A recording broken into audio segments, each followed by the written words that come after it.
So let's talk about some simple practical tactics for getting better at Warhammer 40k and win more games on the tabletop.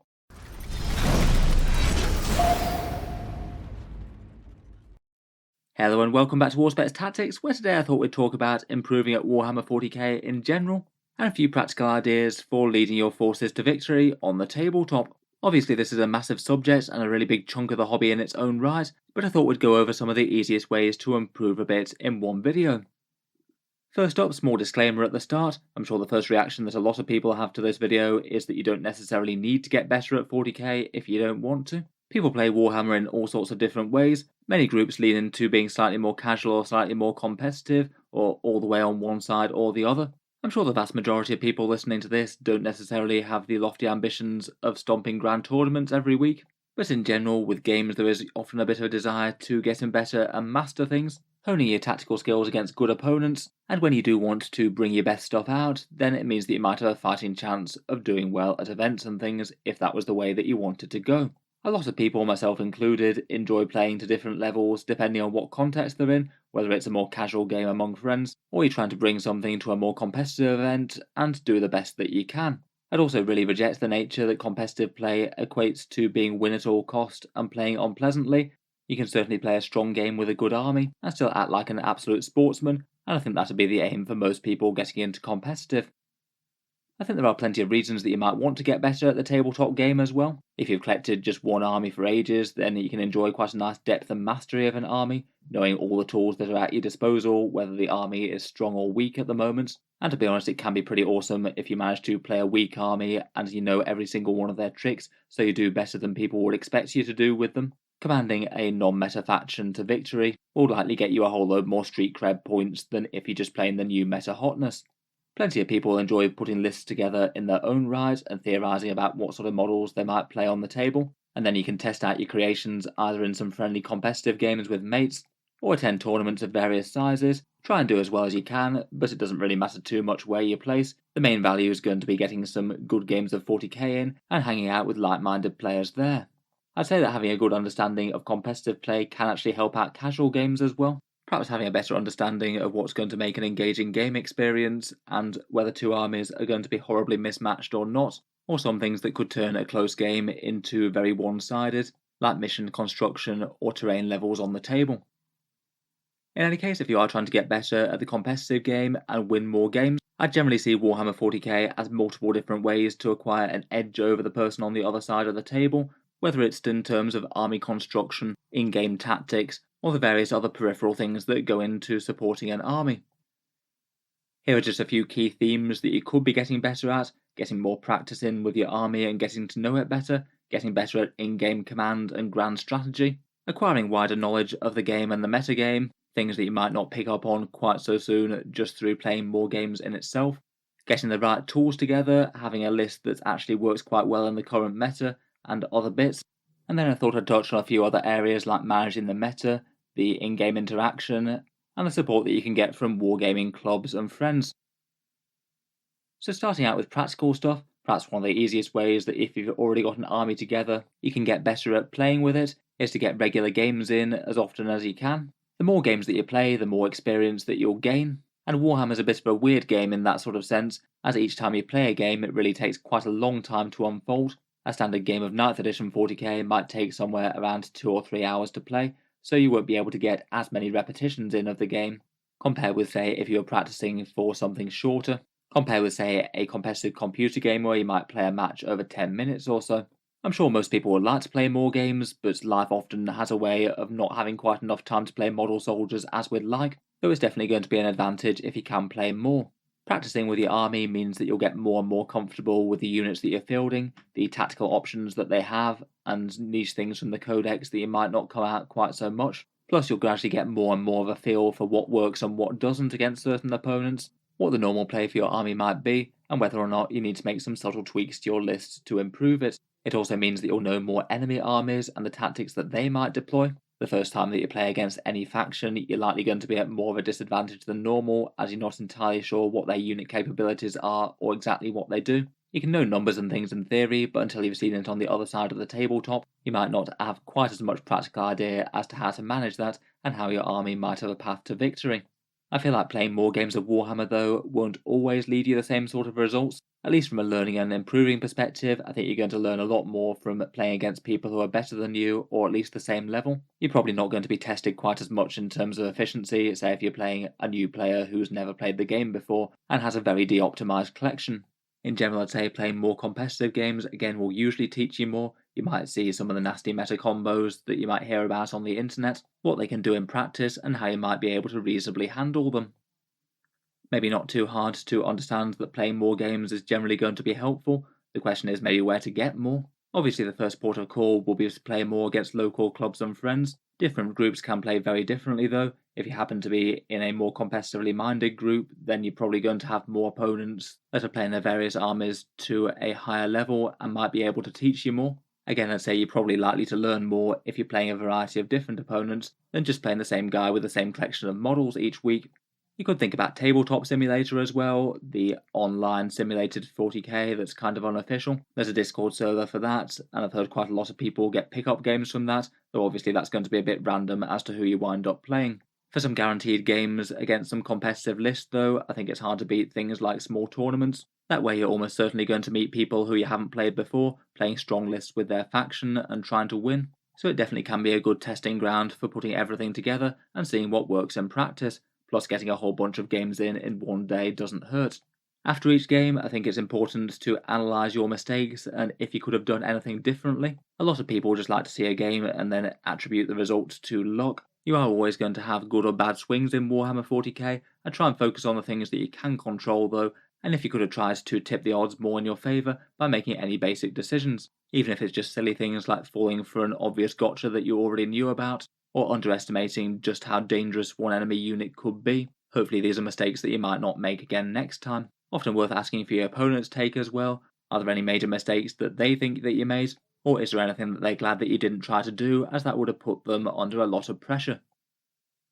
Next up, other than just playing games a lot against good opponents, there's thinking about the actual rules themselves and the tactics the army plays in game, both on a big macro level, so overall game plans and grand strategy, and also the micro tactics, how you might get some more efficiency out of individual units, or do some gamey things with them that can make them punch far above their weight. First up, I think you'd certainly want to start from a place of knowing the core rules really, really well. Each time you play, it's just worth noting down if there's anything that you're genuinely unsure about by the rules, and making sure that you look it up after the game and find out the answer properly, so that when it comes up in the game next time, you can be very clear as to how the rule works or doesn't. It just reduces the chance for things getting misplayed against you, or you trying to do something that actually doesn't work in game and then getting caught out.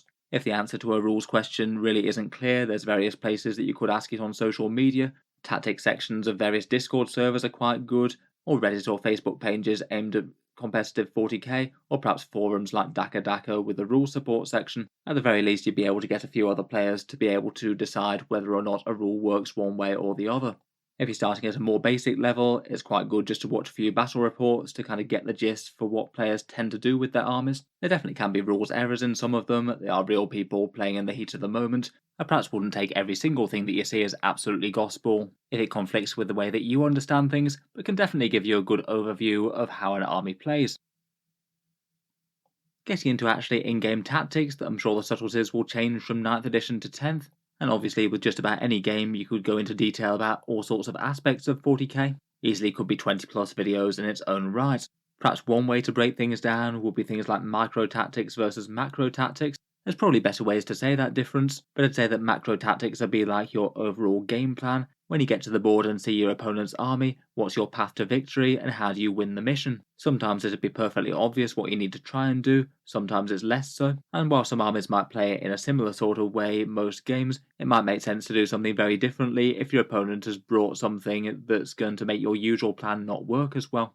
Generally, the balance in 40k tends to be weighing up both damage dealing and scoring, in grand tournament missions both scoring primary and secondary objectives, and preventing your opponent from scoring theirs if that's going to be valuable enough. Sometimes the more obvious answer doesn't necessarily mean it's the best. If you think your primary and secondary objectives are probably going to outscore the opponent if the opponent doesn't do something about your army, it probably makes sense to play more defensively and force them to come to you, so perhaps your army could pounce on them and have a home field advantage with the scoring. Otherwise, if the reverse is true, it might make sense to play aggressively, pressure and destroy the enemy, and then attempt to table them early, or even just surprisingly play aggressively against an army that doesn't have that much mobility, you might be able to pin them in their deployment zone and not have them get to grips with the rest of the army and the objectives until far too late. In reality, it's often going to be a bit of a mixed middle ground. Some elements of the army play cagey while some go for the damage, and what you need to do might well change on how the opponent plays their army. Say, are they really holding things back or just going for the throat? Combined with that, at the same time, there's all the individual micro-tactics of Warhammer 40k, a whole bunch of areas to get good at, some of which might well transition over very well from 9th edition to 10th, and who knows, a whole bunch of them might well be irrelevant. I'm sure deployment's certainly going to matter. This one might be a mix between your overall strategy and trying to get individual units into good places to counter the enemy. A lot of the time it might make sense to go down your given game plan, but against some armies you might be able to really alter things. Say for example, if your opponent's got a whole bunch of units that are say 24 or 18 inch range, you might be able to just completely outrange them for a turn. And whether or not it makes sense to cling to line of sight blocking terrain will really depend on whether your opponent has got enough scary guns to worry about. If they're very melee focused, then who cares about hiding your models? Another major area to get good at is how the combat and fight phase works, as it's maybe not super intuitive for newer players. The charge move is fairly freeform. You can actually have your units positioned to string out to objectives or to block other enemy movement, and then you can gain a whole bunch of movement as well from piling in and consolidating. The requirement to go closest to the nearest enemy model can be gamed a bit, and you can get a whole bunch of extra movement out of it potentially. Another possibility is doing things like wrapping and trapping enemy models so they can't fall back normally. These 3 Space Marines have stopped this Chaos Space Marine from falling back as there's not enough room for him to get out. You can use the Desperate Breakout stratagem in 9th edition, though that is 2 CP so it's pretty expensive and comes with the risk of him dying. Another potential pitfall is all of the fights first and fights last mechanics and how they interact, plus when it's worth using the 2 command point stratagem to interrupt combat. If your unit's going to be tearing big chunks out of each other on both sides, an interrupt stratagem could be pretty brutal. In some cases it might even make sense not to charge a second unit at the same time, for fear of the opponent interrupting and fighting first, bringing down your damage dealers before they even get to strike.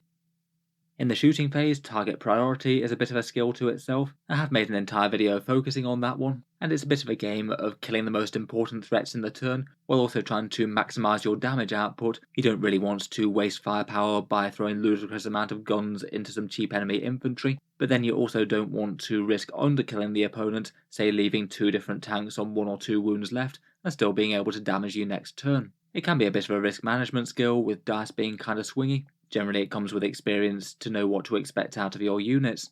It's worth getting good with some slightly more fiddly rules, like how exactly terrain keywords work, which bits are going to be obscuring, and how dense cover works. That way you can play it correctly, know where to position your units, and call it out if your opponent's getting rules wrong in their favour. The 9th terrain system really isn't the most intuitive, particularly dense cover being a bit weird the way that it's handed out. Heroic interventions are helpful to know about with the options that they give you, and strategic reserves are a rule that's quite often misplayed. I'd recommend having a good read over those, particularly the bits of where you're allowed to come in turn 2 and turn 3, and the bonus rules that you get for dropping in your own deployment zone, setting up very close to the foe. Then you can have strategy turn on turn as well. Often people will like to have a bit of a plan for what they want to achieve this turn. Say this unit needs to die so I can take the objective off them. I'll weaken that unit with shooting and then finish it off in melee when it's small enough to take out. And next turn I'll expect the opponents to counter-attack with these guys. They'll probably kill this unit and then I'll counter-charge with these. If you can think what's likely to happen on the next turn or two, and what the likely game state will be barring any dice roll surprises, it's going to give you a big advantage. All of that going on can be a bit of a mental load, and I do find that things like a basic checklist for all of the myriad command abilities in 9th might not be the worst. If you are using an army that you're not as familiar with the rules of, having a very basic written list of command abilities that you need to hand out and stratagems that you might want to use in the command phase might be good. It can just remind you to do something important rather than having to flail and ask to go back when you've forgotten it in the movement phase or something. Moving on to other areas though, as well as mastering in-game tactics, it certainly does help to have a robust collection of miniatures to put on the table. As Games Workshop is well aware, 40k is a game of physical models that cost money. The rules are very much linked to having collected a large amount of models and having them painted up and ready to play on the table, so I think that few would debate that there is a bit of a pay-to-win aspect to Warhammer 40k, or at least pay to have an advantage in some cases. If you owned about 3 copies of just about every 40k miniature in existence, you could put together just about any tournament list that you wanted to. You'd have access to the absolute best lists in the game, though obviously that's kind of impractical. You'd probably need to take out a second mortgage for that. It kind of makes metas in things like Tabletop Simulator kind of different to the tabletop game, as if you're allowed to pick literally any units that you want, then it's going to be a lot more de-restricted, when in practice you have a whole load of people skewed to the easier to collect armies or the ones that are more popular, for various different practical reasons. With the fast pace of change in Warhammer 40k, I think that very few people had ever advised just rushing out to buy the exact copy of a recent winning tournament list. Even if you do have a spectacularly fast turnaround on getting those models painted and on the table, it might well only yield you an in-game advantage for a little bit until Games Workshop rotates the balance around once more, and you're left with a whole bunch of models you might not necessarily have the biggest investment in, and I guess you're going to either resell or buy more. Certainly some of these pro-tournament types can afford to spend massive amounts of money acquiring the latest meta hotness each time things cycle, but that's just not how the vast majority of people play Warhammer 40k, and is a bit of a game into itself. For most people who are just starting out with one army, I'd keep it focused until you've collected generally towards some of the stronger units in that faction, but perhaps don't overinvest really heavily in one niche thing. Say for example the people who went out and bought a trio of Invicta Tactical Warsuits when they came out and were really good. They'll be less well suited to change when the meta moves on and they're not quite as good as they were. My usual philosophy is to gradually and sustainably acquire a bunch of common options. I think it's not the worst harm in the world to skew towards things that are currently good in game and are likely to see a fair bit of table time in the near future, but not to be under any major illusion that what's good now is necessarily going to keep the same way. If you do have lots of resources, or the facility to 3D print the latest meta hotness, it's not undoable to go quick and get an army together very quickly. I'd maybe be a bit more tempted by this though if you're already an experienced collector who's collected 40k armies before. When you're going along, a fair few kits are reasonably easy to magnetise as well. That's one way of future-proofing the same miniatures against all changes if you have all the options magnetised up. Things like Imperial Knights, Tau battlesuits or Lehman Russ battle tanks can be good ideas for that, and then when the best war gear changes, you might have it all ready to go already. As you expand, provided you had the motivation and you wanted to keep on committing to 40k this much, it'd probably be worth eventually collecting to the extent where you've got more than one army. If you do want to have something that's fairly strong in game at most of the time, there's a bit less chance that both of your factions might end up at the very bottom of the pile of Games Workshop's balance system as opposed to just one of them. There's definitely a few other shortcuts to having all the models that you need on the table as well. The age of 3D printing can help a bit, either for war gear or proxied armies where they're accepted, and clubs and groups can also help with that as well, who might share models between them. Say if you're all attending a tournament and someone's got a couple of spare units that you desperately need for your army, a little bit of cooperation could lead to some more efficient lists. As well as getting good at in-game tactics and gathering a robust collection of miniatures, getting good at Warhammer 40k also generally requires getting a fairly deep knowledge of the various factions throughout the game, both understanding your own army, its strengths and weaknesses, and how the best players might field an army on the table, and then having a good general understanding of how the other armies on the other side of the table are going to function, what are their best and sneakiest tricks, what are their likeliest plays, and the ways that you could counter those. In 9th edition the codexes are very rules dense. That is going to be a lot simpler in 10th edition apparently, but in the meantime you could probably learn a fair bit just by actually rereading your own codex, and pretty much guarantee that even if experienced players just sit down with their book and leaf through literally every rule, they are going to learn a whole bunch of new things that they've just not really played before, or see other possible options. Stratagems are maybe a particularly good one for this. There's a whole bunch of niche ones at the moment which might be genuinely good in certain rare situations, but most of the time are going to be left unplayed. Just remembering that they exist at the right time could be a really good move. Seeing examples of other people playing your army is really quite handy as well. I think it's useful to know what the lists that are being successful at top tournaments are playing right now. Plenty of the videos on this channel go over winning army lists at tournaments to give a bit of a lead by example approach to army construction, and I have quite enjoyed making a few data breakdowns of the top units that are more commonly found in competitive lists, seeing what's hot for a bunch of factions. There's lots of sources out there that track tournament performance and army lists. The paid subscription for Best Coast Pairings can allow you to see which army lists people are running at top events, though that does cost a little bit and not everyone might want to pay that. Otherwise, there's generally a fairly ridiculous amount of free content out there for other people having takes on your army, content and discussion here on YouTube, plus most factions have dedicated subreddits, Discord servers, and other websites, lots of places where you can find out what people are thinking for your army right now. Again, as I mentioned, for remembering your rules and things, Having a few obvious things written down on a sheet of paper so you remember them when you need to can be fairly helpful in game. In general, people tend to be fairly familiar with their own faction, though it's a bit of a harder task to keep track of the other 20 plus factions in Warhammer 40k and how they're likely to be coming at you with each update of Games Workshop's rules. This is basically an almost impossible task, particularly in 9th edition with dense codexes, and rules and points changes can suddenly mean that something unexpected comes to the fore in an opposing book, something that you might not have seen before. I feel in terms of understanding the game, it's kind of super unhelpful that Games Workshop have lots of their rules essentially behind paywalls in the individual expensive codexes. You're hardly going to be able to understand the subtleties of a faction if you don't know their rules. It is possible to at least get the gist from things like codex reviews on YouTube, and lots of people use Warhapedia, the very unofficial site that puts Games Workshop's rules online for free, and they haven't been able to do anything about it yet. Otherwise, as before, practicing against other players will certainly get you more and more knowledge of playing that faction, but even then you might have people playing armies in different ways, and when you're actually in-game on the table, it's maybe useful to ask a few basic questions as to what your opponent's army can do. I feel like maybe one of the most useful things is how durable certain units are, roughly what their defensive profile is, so at least you can kill them, even if you know that they're going to do something nasty to you in your turn. That's maybe a little bit less under your control. Again, with other lists as well, looking at winning tournament lists can be a good showcase of what sort of things other factions are likely to play with. Can just be helpful as a bit of a lens to say, if I was playing against that army, could I beat them and why or why not, as they are likely to be running some of the best things that that faction can offer. Otherwise, for a few more peripheral topics, when you're playing Warhammer 40k, as well as just the game in hand, it's just important to bear in mind the mission and the meta when you're designing an army list and deciding your strategy when you turn up in the first place.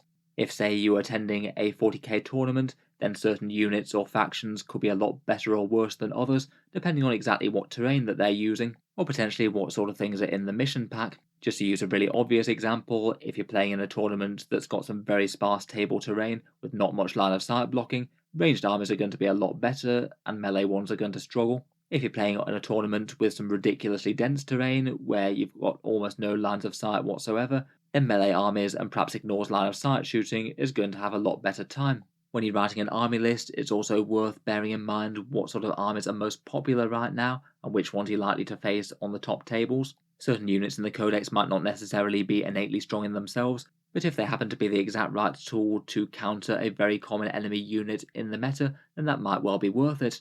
Perhaps for past examples, say when Space Marines got amazingly good towards the end of 8th edition, they were both really popular and really strong, so all kinds of army lists were running them. It meant that maybe some armies like Eldar could also counter them quite well, take a whole load of high AP and damage 2 weapons which excel at killing the standard Marines, and you might have an army that maybe isn't enormously efficient against the field, but you're going to be absolutely great at killing Space Marines, and if you win one of the most common matchups, that's definitely going to put you ahead. This whole idea of the meta does apply to, say, your local meta as well. You might know which armies you're most likely to be playing against your gaming group if there's a few players that are really set on just one army and run them all the time. It can lead to just a little bit of friendly countering each other. I generally prefer to try and design armies that are more capable of taking on the field when playing more casual games, as opposed to trying to list tailor too hard for any one opponent, unless they're fully expecting it and going to be doing the exact same back. Another and perhaps less talked about area of Warhammer 40k is the whole social aspect to the game as well, and this can be genuinely something that impacts wins and losses. To some extent, when you're playing a game, you might have to manage the other player a little bit, maybe not very much if they're super polite and go out of their way to make things easy for you, maybe quite a lot if you're matched up against that guy, trying to willfully misinterpret every rule in their favour, or just playing a bit disrespectfully, say repeatedly demanding take-backs, or doing things out of sequence, and then not giving you a similar level of courtesy if you choose to be lenient on them. In general, a few pre-game conversations could certainly help out, just making sure that everything's on a fair level playing field, and if you're suspecting the other player might give you a difficult game, it could help avoid disputes later. With unclear rules and a faction that you're not used to facing, it's perhaps worth asking a few key things about your opponent's army. Do they have forward deploy units or pre-game movers? Can any of their non-character units heroically intervene or intercept reserves with an Auspex scan type rule? I think it's generally just worth running through potential gotchas in the game, just to improve the playing experience for everyone, and to make sure that you're not just going to lose because of one obvious bad decision that you never would have made if you'd known about one rule. Perhaps terrain could be another good thing to talk through before the game begins. Often it can be a little bit unclear. And the last thing that you want is, after a whole turn of movement and action, is to be debating over whether or not a ruin is line of sight blocking or not, if one person had thought it one way and the other person had interpreted the opposite. In general, when you're playing a game, I think it is just generally quite reasonable to ask to see a rule in the codex or the core book if you think that it does work differently to how it's been said. I think it's kind of rare to get through an entire game of Warhammer 40k in all its complexity with absolutely zero misplays being made on either side, or if finding the exact right FAQ is a bit onerous, could be just handy to have someone else experienced to adjudicate, say if you've got players on the next table at a tournament or a TO. It's probably worth mentioning it earlier if the opponent's giving themselves some incredibly generous measurements with moving, or not sequencing things properly, like shooting a tank at one thing and then choosing to declare the rest of the guns after they know whether it's died or not. It's usually better to mention those sort of things politely early, so it's not irritating you all game long. In tournaments, if there's going to be a lot of complexity on either side, then using chess clocks is pretty reasonable. Many events have them mandatory or have them as required at later rounds. It is basically the best way of guarding against slow play if you've got someone who's trying to do that to you. Though in general, I think people would consider that very overkill for casual games. In general, when you're conducting yourself on playing tournament games, there's a bit of a balance that needs to be struck between ensuring fair play and going a bit too far and playing more win at all costs. You don't really want to be known as the person who's just pushing their luck on every single rules decision, and being overly pushy about any one dodgy rule might not be the best idea if it's going to cost you your reputation when you get away from the table. In general, when I've played against genuine top tournament players, they often tend to be pretty charismatic and engaging, usually fairly happy to do a bit of playing to intent, but willing to be firm when needed to make sure that their opponent gives them a fair game, and they aren't going to be put at a critical disadvantage due to a misplay on their opponent's part. Finally, and I did touch on it earlier, but being part of a gaming group, local club or Discord community can be really quite a big advantage. While for the most part competitive games of Warhammer 40k tend to be a 1v1 affair, having a good support network definitely helps you out and could put you on a big advantage both in terms of knowledge and resources. It'll give you a whole bunch of people to talk about your army list with, what they reckon with their experience of the game, and how to address certain factions' strengths, hopefully allow for some better practice against like-minded opponents, perhaps borrowing models or whole armies for events if you wanted to, and just general collective enthusiasm to enjoy a hobby and attend tournaments. You can certainly have a good go at taking some top spots, but win or lose, it's going to be good fun. So anyway, that was quite a bit to talk about there. Hope you've enjoyed a bit of a breakdown of all the various ways that you can get better at Warhammer 40k, and hopefully get a few more wins on the tabletop if that's what you're aiming to do. Let me know your thoughts down in the comments below. Any other handy tips that I might have missed off this are greatly appreciated. It's such a big topic that it's hard to go into everything. If you've enjoyed the video, then feel free to subscribe to Auspex Tactics, where I'll certainly keep the regular 40k videos coming. I do tend to post new ones just about every day. Finally, if you have been enjoying all the videos on the channel, I would just like to mention that Auspex Tactics does have a Patreon page as well, and you can find that links below in the video description. The channel's Patreon is what allows me to keep on making videos like this quite so regularly, and if you did fancy supporting and helping out, then you do get a few advantages. You get to see certain videos early. This one will have been up on the Patreon page for a good week or so before people on YouTube get to see it. There's other things as well, like voting on regular polls to see what sort of things come next, potential for your name in the credits, and entry into the regular prize giveaways on the channel with some big model kits posted out each month. If any of that sounds good to you or you'd just like to help support, the link is down in the video description. In any case, an enormous thank you for listening, and I'll hope to see you guys next time.